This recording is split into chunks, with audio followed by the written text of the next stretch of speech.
Have you ever wondered why the world feels quieter the moment you start questioning it? Not quieter in a peaceful way, but quieter in the sense that your voice, your thoughts, suddenly find less and less company. The jokes that once made you laugh don't amuse you anymore. The conversations that used to feel enough now sound shallow.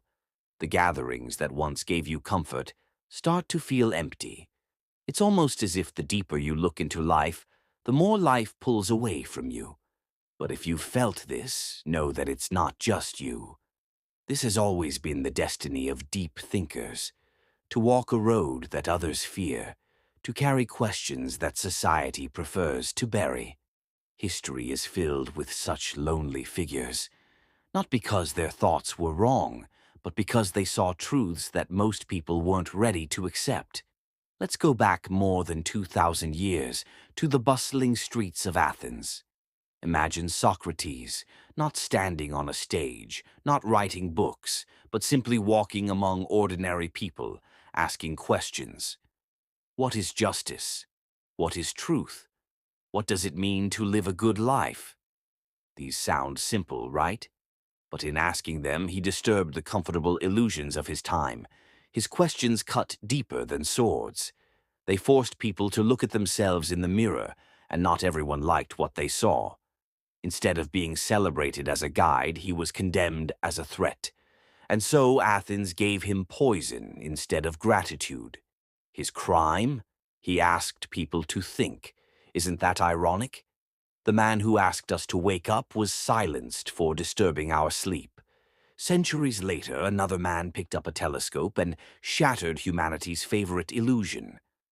Galileo dared to say, "The Earth is not the center. The universe does not revolve around us." Think about how terrifying that must have sounded to his world. The church wasn't just an institution, it was the very spine of society. To challenge it was to challenge reality itself. And Galileo? He wasn't trying to rebel. He was simply telling the truth. But the truth was too heavy for his time. He was branded a heretic, silenced, and locked away in house arrest. The world punished him because he dared to look a little further than everyone else. And yet, his vision became the very foundation of modern science. How strange, isn't it? That the prison walls meant to contain his ideas couldn't stop his telescope from showing us the stars. But it's not just scientists and philosophers of old. Let's step into the minds of two men who lived centuries later, Friedrich Nietzsche and Søren Kierkegaard. Nietzsche wrote words that shook his society like an earthquake. He declared, "God is dead," not as a celebration but as a warning. The foundations people blindly leaned on were crumbling. Humanity, he said, would now need to create meaning for itself. But people weren't ready. They mocked him, dismissed him, even called him mad. He spent much of his life isolated, misunderstood. And yet, today his writings are studied across the globe. Philosophy, psychology, literature, even art draws from him. Kierkegaard, on the other hand, was a deeply religious man living in 19th century Denmark. But he dared to ask, what does it really mean to believe? Is faith just rituals? Or is it the terrifying leap into the unknown when no proof exists? His honesty cost him friendships, reputation, even peace. He wrote in solitude, often misunderstood, but his words laid the foundation of existentialism, ideas that now guide millions. Both men lived in loneliness, yet their voices echo louder today than those of their critics. And then there was Nikola Tesla, a man who dreamed of free, limitless energy. He wanted electricity not to be sold, but gifted. Imagine that, a world where power flowed like air, available to all. But society wasn't ready for his vision. Powerful interests shut him down. The world didn't just misunderstand him, it ignored him. He died alone in a small hotel room, while decades later his genius became clear. Today, we live surrounded by the very technology he once imagined. But when he was alive, his brilliance was too far ahead of his time. How many Teslas walk among us right now, unseen, unheard, dismissed, only to be celebrated long after they're gone? This is the pattern. Again and again, thinkers are rejected, not because they are wrong, but because their vision arrives too early. Deep thought is disruptive. It questions tradition. It breaks illusions. It shows us things we'd rather not face. And most people would rather live with comforting lies than uncomfortable truths. But here's the harder part. The cost isn't just rejection from society. The cost is also personal. The deeper you think, the harder it is to belong. You start feeling the distance at dinner tables, in conversations with friends, at parties where everyone laughs while you feel strangely outside of it all. It's not arrogance, it's disconnection.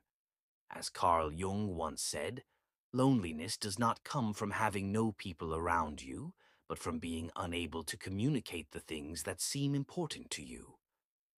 Haven't you felt that? Sitting in a crowd, smiling on the outside, but inside you carry questions too heavy to share. That is the burden of the thinker. But let's not mistake this burden for a curse. Deep thinking is also a gift, perhaps one of the most important gifts humanity has. Think about Albert Einstein. When he proposed his theories of relativity, people laughed. His ideas were called fantasy. But today, his fantasy is the backbone of modern physics. Or think of Martin Luther King Jr.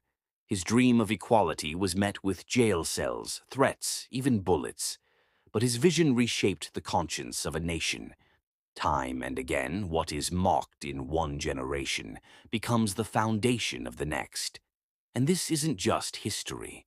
Even today, new thinkers face the same wall of resistance. When someone questions the role of artificial intelligence in our lives, they're told they're paranoid. When someone points out the dangers of climate change, they're called alarmists.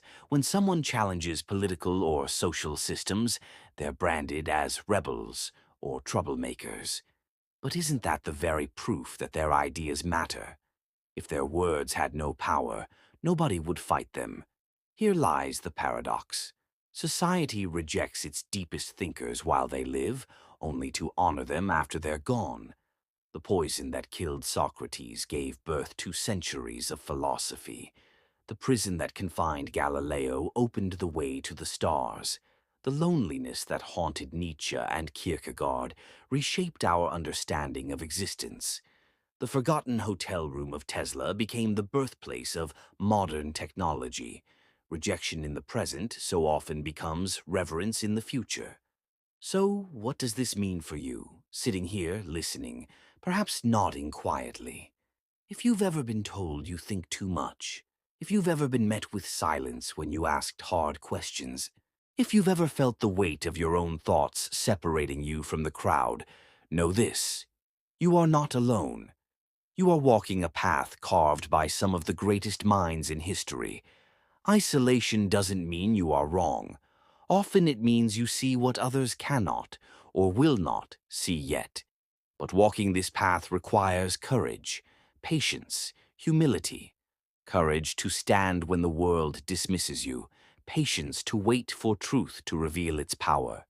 Humility to accept that not every answer will be embraced immediately. Society's rejection is not the measure of truth. The measure of truth is time. So the next time you feel alone in your thoughts, remember this: the thinkers who shaped our world walked the same lonely road. Socrates, Galileo, Nietzsche, Kierkegaard, Tesla, and countless others whose names history has buried, but whose courage keeps the flame alive. Their lives were not easy. They were misunderstood, mocked, silenced, but they carried the torch of truth. And because of them, we see further today. Maybe deep thinking does make us isolated, but it also makes us free. Free to see beyond illusions, free to question, free to imagine a better world than the one we were handed. And while that freedom may sometimes feel like a heavy burden, it is also humanity's greatest gift. So don't run from your questions. Don't silence your thoughts, because in the end it is the thinkers, the questioners, the dreamers who move the world forward, even if they must walk alone.